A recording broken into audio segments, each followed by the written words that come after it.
I couldn't believe it yesterday when the revelations came out about the Harmful Digital Communications Act.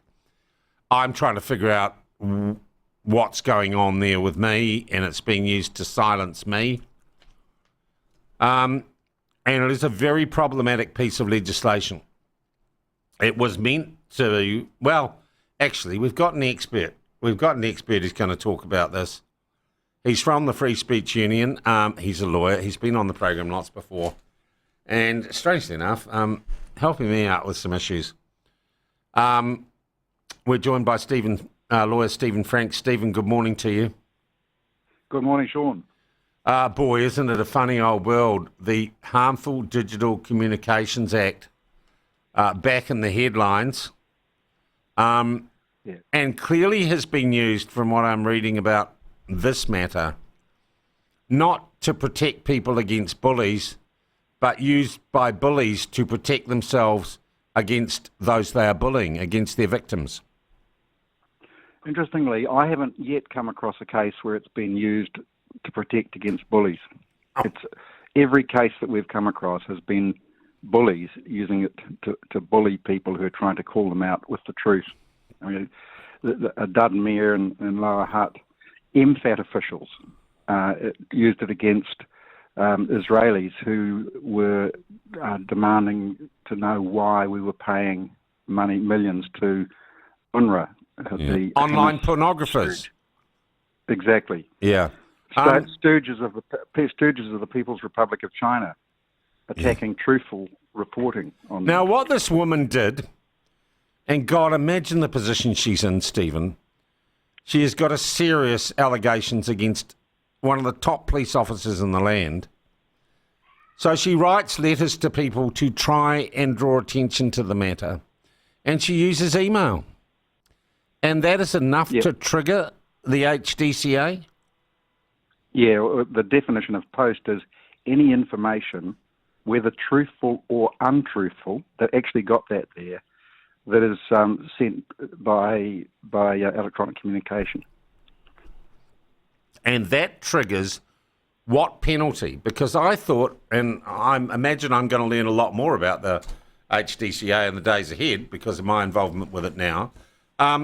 What is the penalty you can get for that? Can you be criminally charged, or you just have to take down the so-called offending content, even if it's true?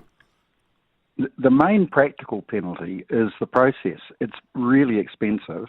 The judges commonly make orders that you're not even allowed to tell anyone about the process.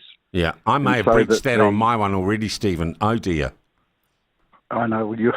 No, you've only said that there is a process. You haven't said who or given any indications. I don't know. I might have, actually. I might have.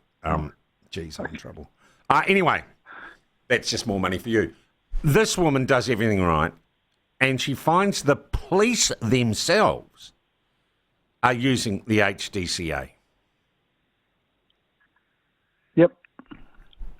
I just find that appalling. It's an appalling piece of law. The Free Speech Union has been saying that for years now. It was brought in by a naive and idealistic national government Minister of Justice. They should have taken it. They should have responded years ago, recognising just how dangerous this piece of law is. Who was the Minister of Justice who brought it in? Amy Adams. Oh, God. Okay. Well, to be fair to her, it was a sort of rush of enthusiasm from all parties, this idea that we've got to give power to stop online bullying. Bullies. But it's just naive. You write law like this, it's obvious. I wonder, too, if we're not going to look back at the under-16 social media ban in a few years and feel the same thing. Well, it depends a lot, I think, on whether they can isolate it to what the intention is, the underage. Okay, so we have a piece of law, the process of which is the punishment, as I'm probably going to find out. It has been never been used for the purpose for which it was intended. How quickly could this be repealed, Stephen? Well, Parliament can do things immediately if they have a will. If the government had a will, it could repeal it, and it could announce that it's going to come back with an improved version that actually provides protection for truth.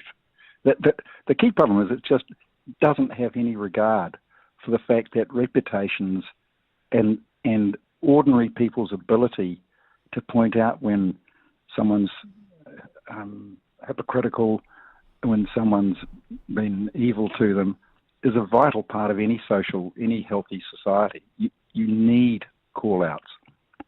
Yeah, I hear you. Police in the end didn't prosecute this woman, but it was clearly used, the legislation or the threat of it, the investigation, as a threat, wasn't it? I haven't read the detail on this case, but the court can order you to take down, disable public access, order the correction be published in any manner the court specifies, order that a right of reply be given. But the main thing is they can actually suppress. And then the punishment sometimes comes because the person who's been targeted is so upset or angry that they're being suppressed that they breach the suppression. I may have done that. Warning, I may have done that. Well, just don't do it again. Okay. Stephen, are you going to be asking the government formally to repeal this act? Yes, we have. The Free Speech Union's had a project. We've had the assistance of former District Court Judge David Harvey, and we've drafted amendments for them. It'll be part of our campaign for next year's election. We want parties to sign up to it, but they'd be much better to dump it now. I'll put that to the Minister of Police. I'll put that to the Minister of Police. I think every politician should have that put to them in any interview they do from now on, Stephen. Very good. Stephen, just one other thing. What do you think overall, as a New Zealander? I've just had an interview with Louise Nicholas, if you remember that case, which I thought 30 years ago had sorted this stuff out. We've still got problems, obviously. What are your feelings towards police as an organisation right now? All effective, uniformed organisations with extraordinary powers are at risk of going corrupt, and it's one of the hardest tasks for any constitution, any society to manage. Who watches the watchers? Give people extraordinary power, they'll abuse it. Yeah. And we've allowed the police for some time to go without enough scrutiny. I've got a lot of sympathy for Stuart Nash. I believe that his queries that got him sacked to the police were perfectly appropriate in constitutional terms. And what was he now? Okay, refresh our memories on that, Stephen. What was he asking? Oh, he asked them about their action on some case or in some area, and his own colleagues basically sank him. They probably wanted him gone, and said that it was unconstitutional for the Minister of Police to be. That's right. They always say operational matters. Yeah. But you actually, and I think by appointing an Inspector General is a good idea, but we need to reassert the accountability of a police minister for the police and their ability to sack. Yeah. You have to be able to sack. Wish we could sack judges too, Stephen. Shouldn't be saying that. Well, in some countries, the people can do that with a referendum. You can impeach a judge. Mm. Thank you very much indeed for your time this morning, Stephen. No doubt I'll see you with the clock ticking sometime stage soon. Bye. Lawyer Stephen Franks.